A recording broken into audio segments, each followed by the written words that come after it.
Et on en vient au conseil interministériel tenu ce jour et présidé par le Premier ministre chef du gouvernement. Rose Cristiano Soukara Ponda et son équipe veulent privilégier une politique axée sur la préservation du modèle social de redistribution, ceci pour améliorer la qualité de vie des Gabonaises et Gabonais. Patrick Simangoy, Benko pour plus de détails.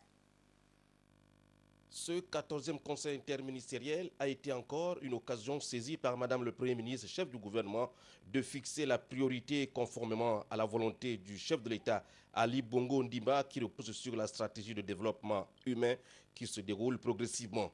Plus aucun Gabonais ne sera laissé de côté. L'accent, précise Rose Cristiano Soukara Ponda, est mis sur les intérêts qui profitent directement aux populations.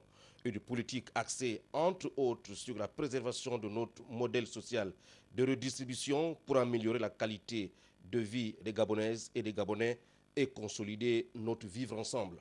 La preuve tangible de cet engagement du sommet de l'État à répondre aux besoins vitaux des Gabonais est la mise en service il y a 5 jours par le chef de l'État lui-même de la station de potabilité d'eau Antoum, opérationnelle dans les quartiers de Libreville Nord, centre et sud d'un coût global de plus de 5 milliards de francs CFA. La station va approvisionner jusqu'à 32 500 foyers en eau potable, soit 190 000 personnes. La vision du numéro 2 de l'exécutif est résolument tournée vers la culture des résultats conformément aux attentes du chef de l'État, Ali Bongo Ondimba. Depuis le 12 mars dernier, le gouvernement suit avec une attention particulière le déroulement de la campagne de vaccination contre la Covid-19 dans le pays. Plus de 5 000 personnes ont déjà reçu leur dose de Sinopharm. À ce jour, aucun effet secondaire majeur n'a été constaté.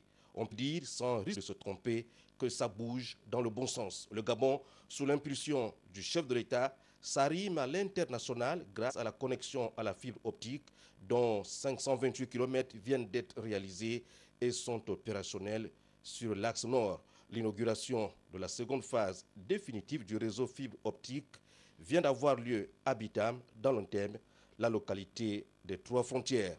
Comme on le voit, le plan d'accélération de la transformation est sur la bonne voie.